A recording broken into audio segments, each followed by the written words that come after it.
काय म्हणता मंडळी, उन्हाळ्याने हैराण झाला आहात का?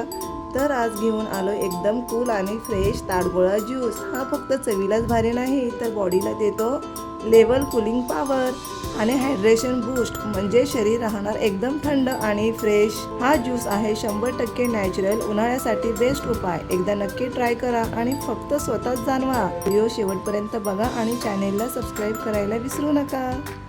हा ज्यूस बनवण्यासाठी आपण 5-6 ताडगोळे घेतलेले आहोत आणि त्याचे आपल्याला छोटे पीस करून घ्यायचे आहेत। हा फ्रूट आहे ना, नारळाच्या मलईसारखा खूप सॉफ्ट असतो। त्याचे मिनी पीसेस करून घेतलेले आहेत छोटे छोटे। नेहमी ताजा ताडगोळा घ्या, खूप कडक किंवा मऊ नसावा, मध्यम सॉफ्ट बेस्ट असतो। सरळ वरून कट करा म्हणजे आतला भाग नीट दिसतो। जोरदार दाबू नका, आतला जेली भाग फुटू शकतो। हे बघा कापलेले ताडगोळा आता मी टाकते मिक्सरमध्ये। एकदम सॉफ्ट आणि रसा ज्यूस बनणार एकदम मस्त। 2 चमचे मी साखर घेतली आहे तर ते पण टाकून घेते त्यामध्ये, आणि 2 कप पाणी घेणार आहे यामध्ये टाकायला। आपल्याला जितकं जाडसर किंवा एकदम नॉर्मल ज्यूस पाहिजे असेल तर त्याप्रमाणे आपण पाणी टाकू शकतो यामध्ये। मी 2 कप पाणी टाकून घेतले। आता हे आपल्याला मिक्सरमध्ये फिरवून घ्यायचं आहे।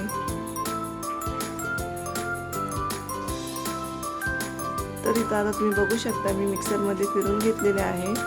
बघा मंडळी, मिक्सरमध्ये ताडगोळा एकदम स्मूथ तयार झालेला आहे।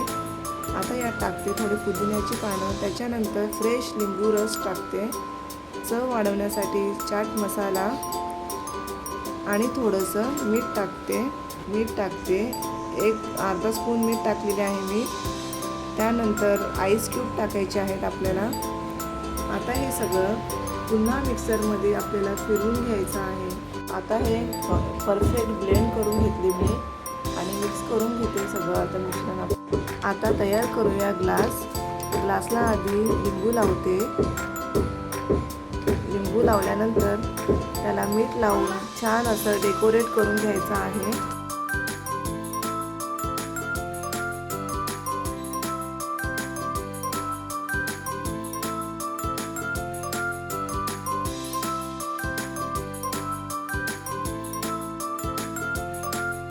वा, बघा किती सुंदर दिसतोय। आता ग्लासमध्ये टाकते आईस क्यूब, त्यात पुदिन्याची पानं आणि लिंबूचे स्लाइस, आणि आता ओतते हा फ्रेश ताडगोळा ज्यूस। व्हिडिओ आवडला असेल तर व्हिडिओला लाईक करा, शेअर करा आणि सबस्क्राईब करायला विसरू नका। धन्यवाद। पुन्हा भेटूया नवीन रेसिपीसह, तोपर्यंत बाय बाय।